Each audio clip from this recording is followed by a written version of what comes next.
Himalaya.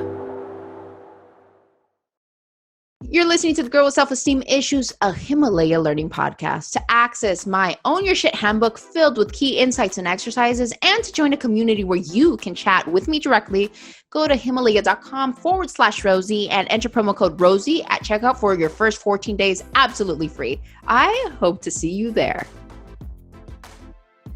I'm Rosie Mercado, and this is the Girl with Self-Esteem Issues podcast, where we talk about how we overcome our most difficult moments and how we come out of them even better. Today's guest is a neuropsychologist, a professor of psychology, and an author who knows all about turning moments of anxiety and difficulty into moments of triumph. Welcome to the podcast, Dr. Judy. Hey, mama, what's up? I'm so excited to be with you, and I'm so happy that you're launching this podcast. I think people need to hear these messages right now, and people need to know that they're not alone. Oh my God, Mama. Well, thank you. I know that you're super busy. You're always busy. You have like 4 or 5. I remember sitting and just like always watching. You always had like 4 or 5 things going, and I'm like, oh my God, she totally has everything in control. You're always doing something. So thank you so much for taking the time to be here. But before we get started, I want to recite our quote of the day. And today's quote actually comes from you. It says, sometimes we feel broken inside. We try to look for other things to fix and to fill ourselves, to fill our identity, and to make ourselves feel good. But when you're broken, you'll often be attracted to people who are broken too. How does that sound? Oh, it's so true. It's so true that we do that. We try to look for people to complete us. But unless you've done the work, mama, you're just going to keep dating the same kind of person all over again. Friends who don't take care of you, you know. You're preaching to the choir, girl. How many relationships did I go to? It's like the same person, different face. Holy shit. Like that for me, when I read that quote, I think it resonated so much. And I think the topic that we're going to be talking about today is about self-sabotage, like how this really, and sometimes we're like, why did this happen to me? It's again and again. And I know, cause I went through that. I made the same mistake several times, and it was I had to own my shit and really like face my own inner demons, and then just get real with myself, and just that address the inner voice, address everything that's going on. And when I read that quote, I was like, I know what that feels like. I've been there. But then again, how many people do you talk to that you're like, you could recognize it, but they haven't recognized it yet? Oh, so many people. And then it's frustrating because obviously we can always see better outside of the situation than inside. And it's true for ourselves too. Like sometimes we don't see the mistakes that we're making, but other people are seeing them and they're saying, oh, I wish you would just do better for yourself and treat yourself better. So I get it. And I've seen other people struggle with this. And I think, definitely in my 20s, I felt like I was dating people who like wanted a challenge. It's sort of like if they say things like, oh, I've never been loved and I don't think I'll be able to love in my life. It's like, okay, but I'm going to make you love me. And yeah. Oh, I know. I'm like, love picking up projects. Oh yeah, I had lots of projects in my 20s. I think after I got my license as a psychologist, I was like, you know what? I don't really need to fix people in my personal life because I'm actually trying to help people in my professional life. And actually, hold on, was that difficult for you when you're friends with the psychologist? Like for me, like, knowing you and having worked with you and just knowing what a beautiful soul is, did you ever find it like when I was going through my shit, and there was several moments that I talked to you and then I look back and I'm like, damn, did I really say that? I really went through my shit. Was it ever difficult to like kind of hold yourself back and not like call me out when you see like you're going through something and just stay quiet and just be a friend? Yeah. You know what? I think it's so important that you just be a good listener and be a friend and not try to psychoanalyze everybody in your life. So I definitely try very hard not to psychoanalyze people in my personal life. I do that in my professional life and that's it. But I so understand when people are going through stuff. I mean, none of us are perfect and we also have patterns, and you just have to keep an eye on those patterns, Yeah. I think we all still know, like, even if we've done the work, okay, here are some of my triggers. And when I get triggered, I don't feel good about that. And I might react in a way that's more emotional. And I don't know if you have certain triggers, but for me, one of my triggers is not feeling appreciated. It doesn't mean that I have to say thank you all the time. But if I feel like it's going like the complete opposite direction, I become more emotional in that moment. You know what I mean? I'll be like, what the heck? Like, and sometimes it's not even what they mean to do. Sometimes people, they're in their own mind. But now when you get triggered, I have to ask you this. Like when you get triggered, do people ever call you like, or anybody that's close to you, yo, you're a psychologist. Why are you acting this way? Do you ever get that kind of shit? know what? You know what I get more of? I actually don't get that as much, but I get this other thing where people are like, you think you're so much better than us just because you're a psych. I hear that from my sister. I hear that from a couple of my friends. I'm like, I do not think I'm better than you guys just because I'm a psychologist. I like that is so far from the truth. So I think maybe that's their own belief system. Like, oh, you might be judging me because you're a psychologist. I'm like, I'm not judging you. We're all human beings and we all have our flaws and we all have our triggers and we all have our moments of self-sabotage. I mean, my whole thing about this is that it's a universal phenomenon. We all fall into the trap sometimes. And I'm so glad we're talking about this now, Mama, because actually it's my 1 year publication. Hey, that's amazing, you guys. This is her book. Happy girl, you gotta celebrate. Do you know people don't understand how hard it is to write a book and then to have like a year pass by and you look at all the hard work that goes into it. So I just want to say from one author to you, like from one author to the other, like honestly, this is a badass book. You guys really, if you guys are afraid to talk to anybody about this and you just kind of want like, all right, I want to learn about myself, but I don't want anybody to think that I'm crazy. Like this is the book to pick up because it explains so much. And we're going to be talking about self-sabotage today, which we've actually started. But before we get started with self-sabotage, tell me about right now, girl, mindfulness and mental health. I absolutely love that I've been following you on Instagram. And I'm just saying on the days that I don't feel like doing shit, like I had this morning, today's podcast day, I didn't feel like getting out of bed. I didn't feel like doing my makeup. I had my baby in my arms. I could have been like that absolutely all day. No shower. It was just one of those days where I'm like, I really don't want to do this. But how important is mindfulness to you and just mental health? Because you put so much inspiration out there, which helps me directly. And I know a lot of people that are, there's a huge need of inspiration and there's a lot of people that are hungry and they just don't know what exactly they need. You know, we need more positivity right now. So, I mean, it means so much coming from you that you're saying that because there are some days that I, like everybody else, gets frustrated too, but it makes me feel good to be able to put out some positive information out there because there's so much negative information and energy right now in this world. Also, there's so many unknowns. You know, I mean, how many of us have already experienced maybe there was a plan for something, you were supposed to travel for work or for play, and now things are on hold, everything's on delay. Who knows when this will get rescheduled, blah, blah. It's very, very hard to plan ahead right now. And that's scary for a human being. You know, as human beings, we really need to feel organized in our minds. Like we need to have things to look forward to. That's good for our mental health. But unfortunately, there's a lot of things that are just outside of our control right now. And so mindfulness then is the most important tool you have to try to like stay centered, you know, like stay in this moment. Like, oh yeah. Nothing you can do about the pandemic or when it's going to end or whatever, you know, it's like thinking about that so much is hard because you can't control it. And then I think that's what leads people to feel helpless because they're trying to control things that they can't actually control. Yeah, absolutely. And then you come into this, I mean, so we have this pandemic going on. There's so many things that change. We have to be rewired. We have to learn how to do things in a different way. Because if not, you just feel kind of like stuck in place and you feel like you're in your own jail, like your home is your own jail. So what do you think is like the biggest struggle people are dealing with right now?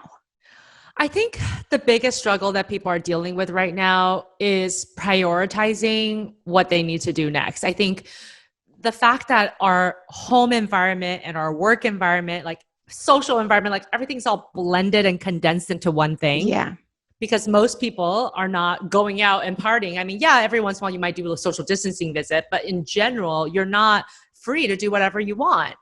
And so I think that's been very difficult for people. I think the fact that you're not able to do the things that generally make you happy, you know, people like hiking, going to dinners, like all of these experiences that you can have. And yet you have this one little space, which is your home, and you got to take care of the kids, educate your kids, deal with your household, chores, like have social interactions via Zoom or whatever. Yeah. That is very, very hard for a human being to do. Human beings are meant to be on the move. Like we like to like go from one place to another. And Mama, you were like that when we were working on Face the Truth. I mean, you were always zipping off to the next project, the next thing, go and see your children and their plays and what they were doing. You know, I mean, but that people don't understand how much this impacts you mentally and emotionally, and how draining it could be just to be at your home in one place doing everything that needs to be done and to keep a smiling face. So this is why mindfulness and like really being able to notice your mental health is so important, because sometimes we let it go and it impacts not only us but the people that we love. Because bad energy, it's like boom, like you're in this negative energy, you're angry, you're frustrated, your kids get frustrated, your husband starts picking up that energy, and then you have a house full of chaos.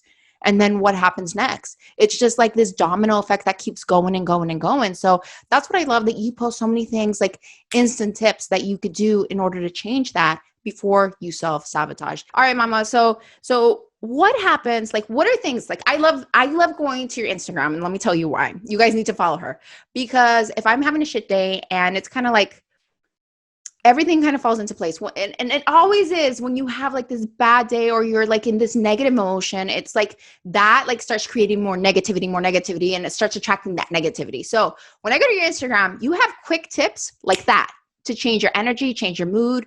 And I think that's so important. What is something that right now the listeners can do in order to change their energy? If they're going through frustration or they're just angry or you're just having a bad moment, what can they do instantly to change their energy? Well, two things. And the first thing is to change your mindset. Mindset is absolutely in our control. We got to focus on the things that we actually can control right now.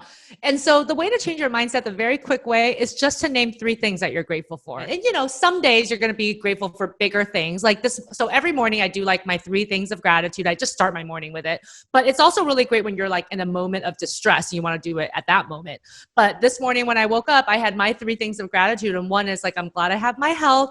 And 2, I'm so glad that I'll get to connect with my friend Rosie today. 3, and this sounds like, and this is something that we can remind ourselves of, like, I'm so glad I have a home to be in right now. Like, I know I'm so frustrated being in one place, and I've been feeling that a lot right now, mama. And I had to just tell myself, you're lucky you have a roof over your head. You have a nice family. Like, you have food on the table. Like, just remember that. Even though it's okay to feel frustrated, it's just good to have that moment of gratitude. And then the second thing I love to tell people to do is do something joyful. Like, joy is also in our control. Sometimes people think, oh, I can't be happy. Girl, joy is, right? it's that simple. It's as simple as putting some good music on and getting the movement in your body and just listening to something that kind of like changes the energy. Because when you start doing that, then it just kind of explodes. And then your kids see you doing that, or your life partner sees you doing that. Like, it just kind of like, oh, all right, let's do this. It just gets you, it kind of like just gives you a mental break and just to be present. It really does. And I think that sometimes people are thinking too big. They're like, well, what makes me happy is traveling, and I can't travel right now. It's like, okay, but what makes you joyful on a day-to-day basis? And I'll share some of those simple things just like you did, like dancing always. For me, this is as simple as it gets. My morning coffee, I look forward to that so much. See, that's the great thing. People don't take all these little things for granted. Just having the ability to be able to make your own coffee and drink it peacefully and being able to appreciate that, people take that for granted. They really do. And I think, again, it's those little moments that bring you joy, that can change your mindset, that can make you feel more even-minded. It's not the vacation. The vacation, it is amazing, obviously, but then you feel good for a few days and then you come back and you're like, boo, now I'm not on vacation. Yeah. Little things of life, like the dancing, the fun, impulsive moments where you're just like, all right, I'm going to rock out, or like, I'm going to have some coffee, or, okay, I'm just going to, listen to one of my favorite poets, like read something, like listen to an audiobook, whatever it is, it's at your fingertips. It's about adding in positive events every single day in your life, because that's what the research shows makes us feel more content over time. It's just the little moments of positivity. Those little moments. And that's really, I keep saying, like, doing these little things are things that you could do instantly to change your energy, change your mind frame. And not only that, remember, when at home, you impact everybody that is around you. Now, when we don't do those things, we end up self-sabotaging. What is self-sabotage, Mama? You are the queen of this. Please explain to everybody in case you're doing it and you don't know that you're doing it. That's right. So self-sabotage, put very simply, is just when we get in our own way despite our best intentions. And I think people do that a lot with all different kinds of things. They do it with relationships. They do it with career. They do it with health habits. They do it with all kinds of things that just occur. And then you feel like, oh no, why did I do that? Well, it's a very common feeling. You know, all of us have various types of goals in the different areas of our life. And sometimes we're churning along and all of a sudden like, whoops, why did I do that? Why did I take such a step back? The problem is after that, people then beat up on themselves. And then you're like, well, I can never do this anyway. And then you quit and then you don't even go back to it. And that's the kind of thinking that we definitely want to help people work on so that they can still keep making movement towards their goals. Oh my God, right now that you said that, you know what that takes me back to? It takes me back to every single time that I wanted to start a diet and lose weight. I'd be like, I'm all motivated. I'm doing this. I'm doing that. And it's like, I always would set myself up for failure. Why? Because the moment that I didn't see the scale move, like literally like 2 days into my, and I went into the mentality of diet instead of healthy lifestyle. Like it's all perspective, but I'd like 2 days, like I ate healthy and I'm drinking water and my second day exercising, right? And I jump on the scale and literally my weight hasn't moved. And I'm like, I'm never going to get this done. I went from like one place to like a very negative place. And then it's like, I go straight back to the fridge. And because I'm so upset, I start eating and then I start eating and I'm like, all right, here I am again doing the same thing that doesn't serve me. And then I start beating myself up and I feel like crap. And I know a lot of people, regardless of your size, you have done that. And then you're like, all right. Yeah. And that's why we have to stop the roller coaster, because that's that up and down feeling of, okay, it's going great. Everything's going great. And then all of a sudden you hit a snag and then you throw out the entire baby with the bathwater. And we don't want to do that. You know, we have to start anticipating that we're going to make mistakes along the way. We're going to have a couple setbacks. That's okay. All right, Mama. So I have your book right here. Stop Yay. Self-Sabotage. I remember in the studio, you were on your computer, you were writing away and you tell me about that. And like, we are both with the same home, HarperCollins. Yes, HarperCollins one. It's like so crazy when we talked about this, but why did you decide to write a book about self-sabotage? Like what resonated about this? Well, I realized that everybody was doing it. It doesn't matter how successful you think you are or how together your shit is. Everybody self-sabotages sometimes. And it's because it has evolutionary roots. You know, we self-sabotage because sometimes things feel a little too scary to us. And our minds and our bodies are designed to protect us from danger. Like if a fire started to envelop this building, I would run out, and that fight or flight complex is needed.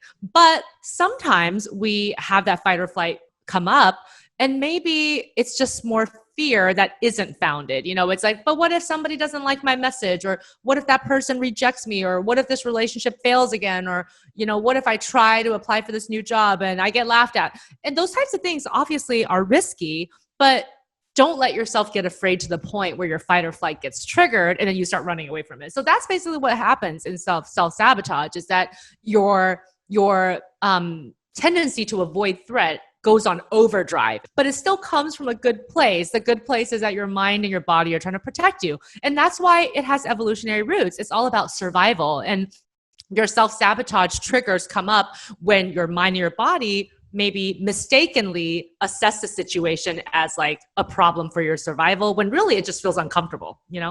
What do you think are like the biggest self-sabotage triggers that people go through that you've seen that you're like, okay, this seems to be like, you know, a commonality, like I see this over and over again? Yeah. Well, I tell people life happens, and that's actually an acronym for like the most common self-sabotage triggers. And so life, L-I-F-E, L stands for low or shaky self-esteem, related to the name of your podcast. Mm-hmm. Of course, you know, if you don't believe that you deserve better, you're going to sabotage your own good fortune, right? When people are good to you, you're going to suspect them, like, why are you being nice to me? You know, and that's going to obviously lead to certain negative consequences. I stands for internalized beliefs. This is also so important. These are the lessons that you learn from childhood, mostly from your parents and other important adults. And either it's because they explicitly told you something, or you saw them behave in crises and you're like, oh, they seem really afraid all the time. Maybe I should be afraid of the world too. F stands for fear of change or the unknowns. And, you know, certain personality traits are a little bit better with change and other ones are not so much. So people are on this continuum. And so if you're on a continuum where change kind of scares you a bit more, then that might be your most likely trigger. And finally, E, and this is like for all my perfectionists out there, go-getters, you know, excessive need for control. It's a big one. Like wanting to control things. We're all control freaks in some ways. Some people are more control freaks than others. And sometimes if you can't control everything, then you don't even take a step forward. You're like, nope, if I can't be the one calling the shots here, then I'm not doing it. Right. Yeah. And then you get in your own way when you do that. And I see that happening a lot, especially in relationships, because obviously you have a second person there. You can't control them. But I can't tell you how many times I've worked with successful business people and they're just like, I don't want a relationship anyway. I'm like, you do, but you just don't want to like put yourself up to that vulnerability of like maybe having that person not love you back or, Why do you think people do that? Why do you think they put themselves in a place? Because we are all craving human connection. Why would someone not want to be in a relationship? What's the root cause of that? I think mostly it's fear. It's fear that maybe you're going to be vulnerable and then they're going to use it against you. And it's also fear that, then you're going to have to bare your soul. I don't think that everybody wants to do that. I think people want to project this part of themselves that's like happy, wonderful, amazing, but that's only the first part of a relationship. Like once you actually get to know somebody, you live your day-to-day with them, you get to know their idiosyncrasies and things are not going to look perfect all the time. And I think that sometimes people who are really driven for perfection have a hard time with that. But it sucks to be so lonely. I think now that we're talking about that, I think that's something great. So someone that maybe is going through that has a fear, especially now, because right now living at home, you really are faced like with the reality of your relationship. So if you have a hard time being vulnerable with your partner, what are things that they could do like instantly to connect, like to have a better connection with their partner?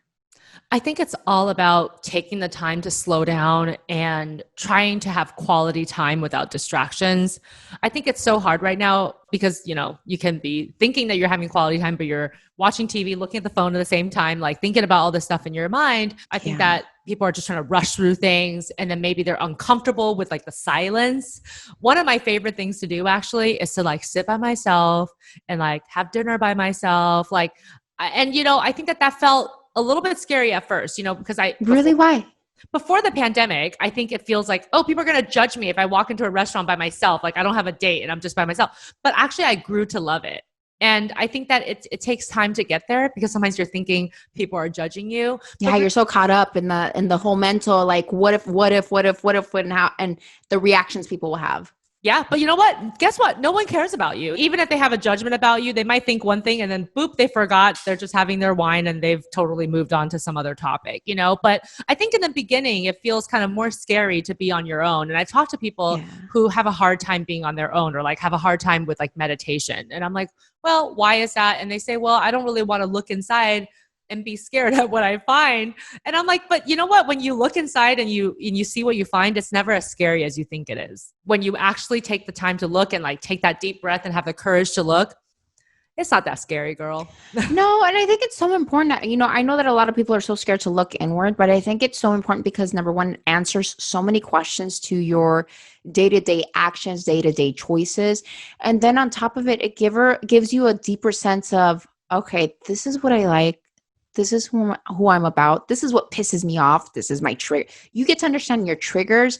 And I think when you get to know yourself so much better and deeper, you're able to have healthier relationships outward with other people. Why? Because you understand yourself. You know what you can tolerate, what you won't tolerate. You know how you can love. You know what you're willing to give. I mean, it gives you so many just answers and just it really teaches you about yourself. And I feel like I know jumping from relationship to relationship and just going through so many highs and lows in my life, I was so afraid to look inward and get to know myself. I didn't know how I liked my breakfast. I liked what my current partner liked, or going out with my kids. I took them to wherever they wanted, but I didn't really know, do I enjoy this? Or how about we do something that I like, get to know me and what my hobbies are. I didn't until I was completely alone for several years and really took the time to look inward. Like, why did I do that? Do you find that to be something that just, people just overthink about those little things? Yeah. And I think I want to just like honor what you're saying, because I think it's so great that you're being so honest with your listeners and saying, hey, these are the things that I struggled with. But I think it's resonating with everyone because we've all struggled with that at various times in our life. Who likes to look inward? Because you are going to find some things that aren't so great. Yeah. And sometimes you find things that you don't really like about yourself. Like there are some things when I look into myself and I'm like, ugh, I really don't like that part of my personality. Girl, what don't you like about yourself? I'm a really impatient person, like super impatient. And I've been trying to work on it all my life, but I'm still an impatient person. Hold on. Where's this impatience that I have never seen this impatience about you? Because you're such a like lovely, peaceful person. And I've never seen you pissed off either. Oh my God. Well, then you should hear me on the phone with customer service people. Even if you think that they might be incompetent or not good at their job, like they're trying their best, like, you know, like, but I mean, you should hear me sometimes. I'll be like, as I've already explained to you 3 times. Like, I mean, I'm like, I have a condescending side to me that I hate lines. Like when I'm in lines, I mean, you should see me. I'm so passive aggressive and I have to be like, no, like at the post office, there's like 8 people in front of me. They're taking forever. And I'll just be like this. So, you know, I catch myself doing these things and I'm like, you know what? Like you're a little judgy sometimes. You're a little chill the F out. And so like I said, when you do look inside, sometimes you find these character traits that you don't love about yourself, but like who looks inside and is being honest and actually likes everything about themselves? Like that's crazy. Like, so like you said, it's so important to look inward, figure out what it is that you want, figure out what you like, because that's how you learn healthy boundaries. That's how you learn, here's what I will take. Here's what I won't take, right? You know, here are my firm lines. And also here's where I can improve and be a better person. And we shouldn't be afraid because all of us are going through that same process, right? Transformation is never over. It's a lifelong journey. It's a life. We're always students. Girl, writing. Now you wrote your book, Stop Self-Sabotage.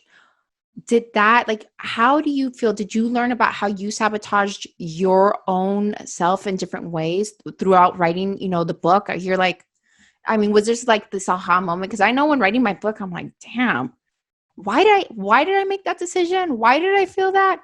And I look back and I'm like, all right, okay, I remember this, but then it just becomes so much clearer. You're like, okay, that was not that person's fault. I have to own that. That was completely my fault. Yep. It's all about accepting what you really should accept as your own mistakes and then correcting them, but also not over apologizing. I just wrote a post about this on Instagram yesterday because I think especially as women, sometimes we over apologize when it's not our fault. So like, it's important definitely to do that reflection. And when I was writing, it was so great. It was such a rich time in my life. I reflected on everything I learned, like how I was working with my patients, what I saw in my family and friends, but also what I saw in myself. And I think my primary driver of self-sabotage, which is something I always have to watch, is procrastination.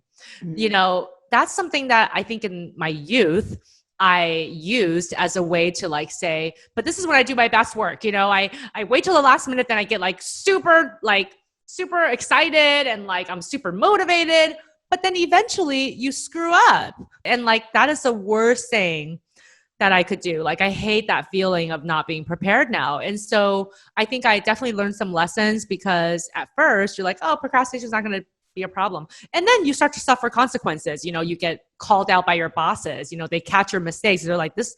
And then as you get older and you have more responsibilities, the mistakes really mean something. Like these are people's like data or like things that you're doing that like actually have impact, right? You can't just keep doing that. And so I think it really does make me think though, that a lot of times when people do procrastinate, it comes from a place of positivity. It's like, I want to be perfect when I do something. So I don't want to start until I'm ready. You know, there's all these things that we tell ourselves that are actually sabotaging our best efforts. But in our minds, there was a logic to it.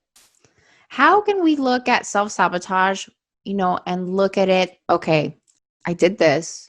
And even if I don't tell anybody, there was a lesson to be learned. How can we learn as human beings to look at those deep, horrible moments that sometimes we go through, or just when we own our mistakes and just look at it as, okay, don't like it. Mm-hmm. I might not want to share it with the world, but what is the lesson?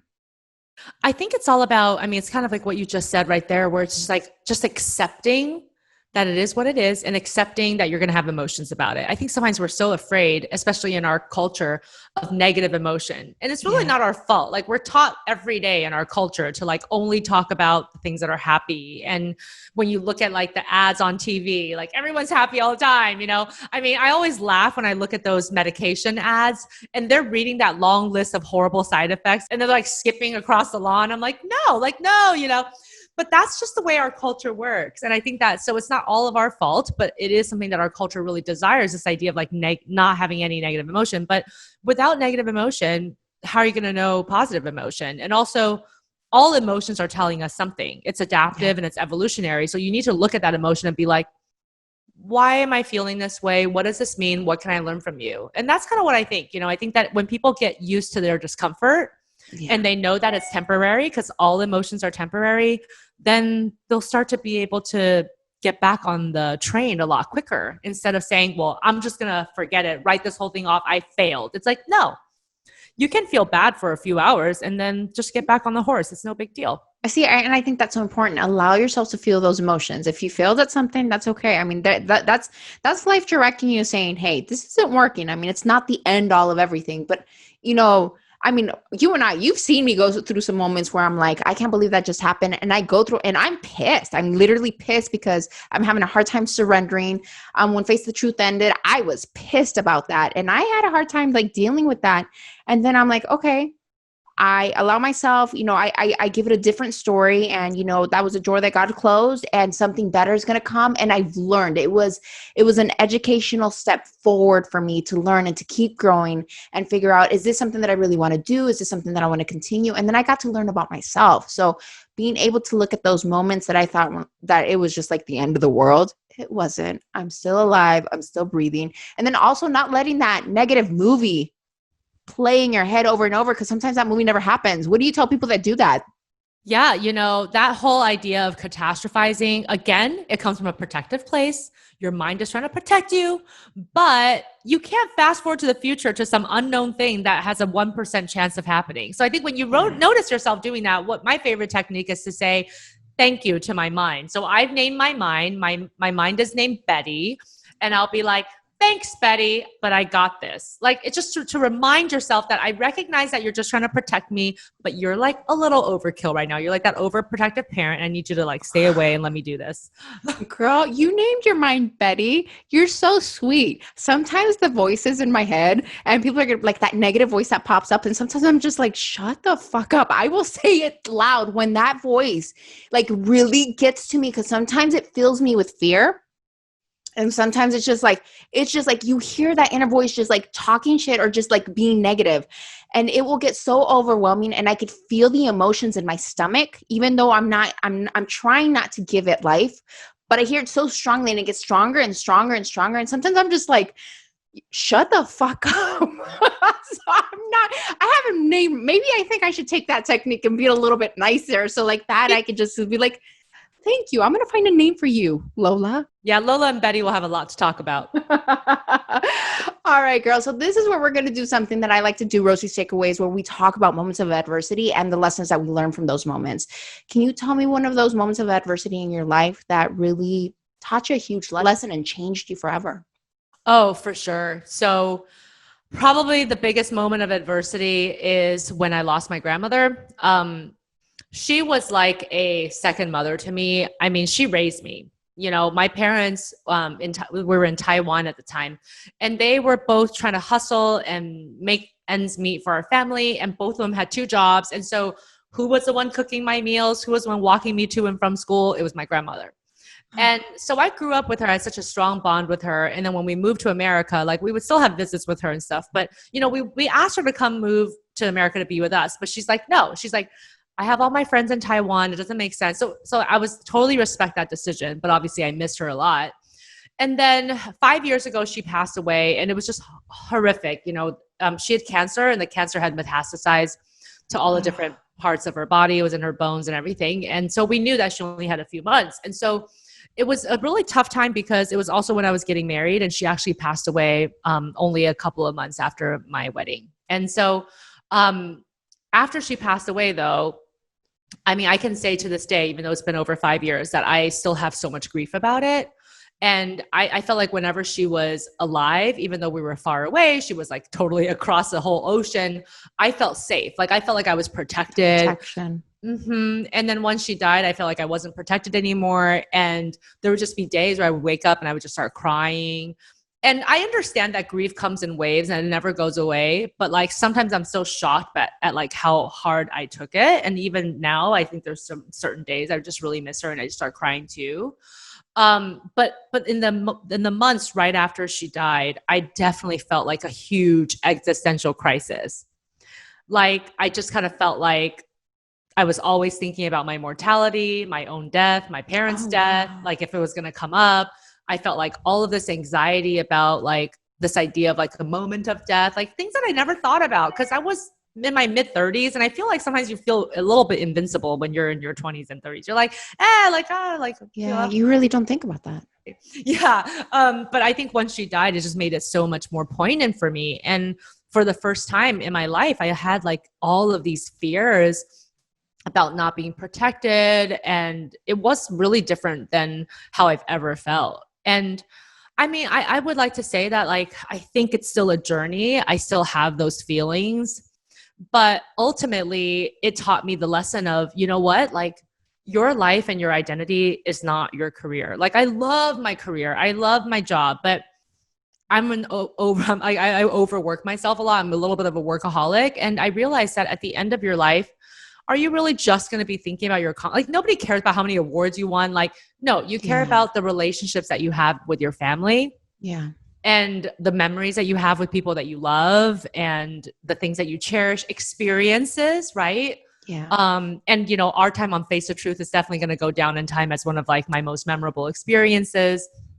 You know, and so I think it really taught me to like be a bit more balanced because I think that existential crisis is all about like, okay, what do you want your life to look like? You know, you obviously want to be a productive person, but you can't do that at the exclusion of everything else. And I think actually the pandemic has like kicked that up even more because now the nuclear family is so much more important, you know, and time with them. And I've become very domesticated cooking every day and like all that stuff. But it makes me feel good. It makes me feel like, okay, but these are the kind of things that you're going to remember. It's not going to be how many books you write, even though that's nice, but it's about the relationships you have. And, you know, whenever I do still cry about my grandmother now, I feel like I'm just honoring her. Like, I love her so much that it still impacts me to this day. But it's taught me a lot. It's taught me a lot that once she left, it really made me look at like what's truly important in life with the very short time that we have on this earth. Like, what do you want that to consist of? Yeah. Well, Mama, thank you so much for sharing that moment. And I know she's looking down and she's so proud of you. So my cherished memory is that, I got to meet you and you were one of the people on Face the Truth that just like open arms and it was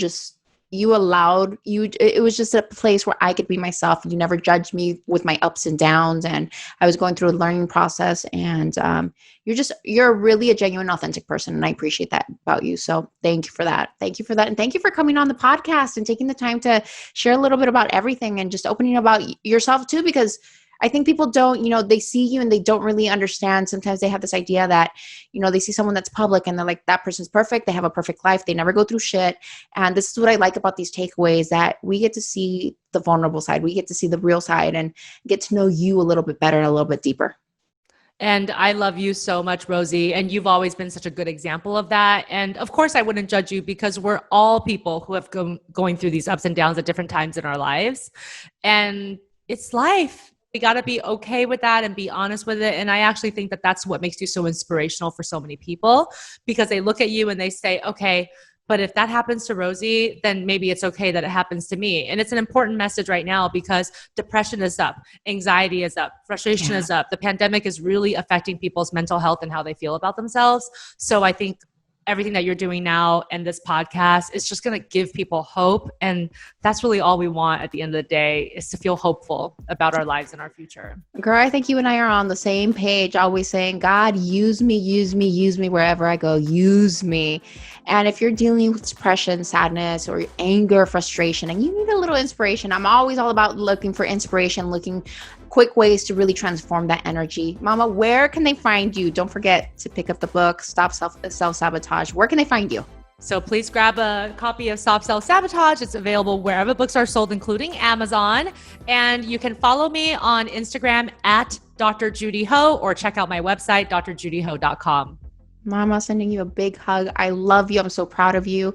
And I can't wait to connect in person, physically, like to be there and give you a big hug. I miss you. I really miss hugs. You know what? I haven't hugged anybody other than my husband for the last 6 months. So I'm ready for a real hug, girl. I'm going to pick you up, girl. I love you. Thank you so much, Mama. Thank you. Thank you so much for listening to The Girl with Self-Esteem Issues. I'm Rosie Mercado, and we just finished listening to Dr. Judy Ho.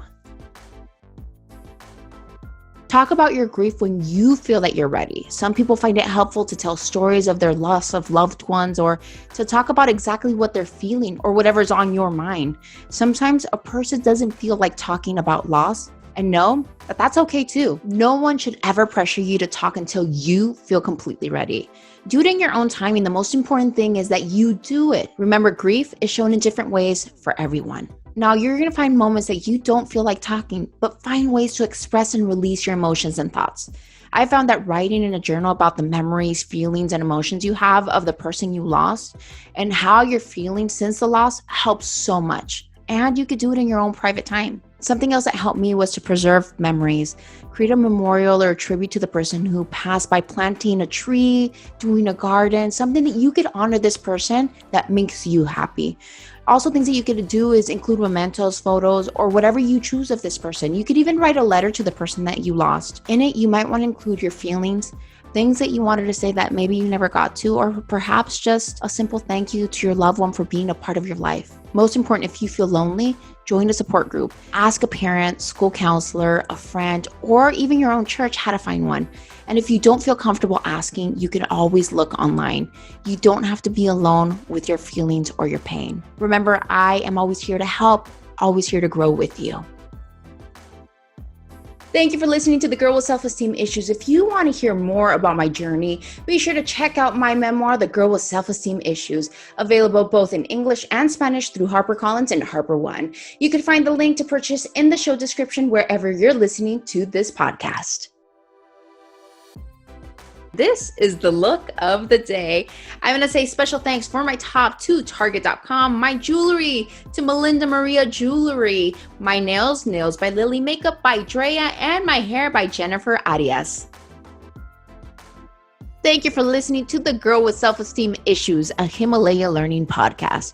To access my Own Your Shit handbook filled with key insights and exercises, and to join a community where you can chat with me directly, go to Himalaya.com/Rosie and enter promo code Rosie at checkout for your first 14 days absolutely free. I hope to chat with you there.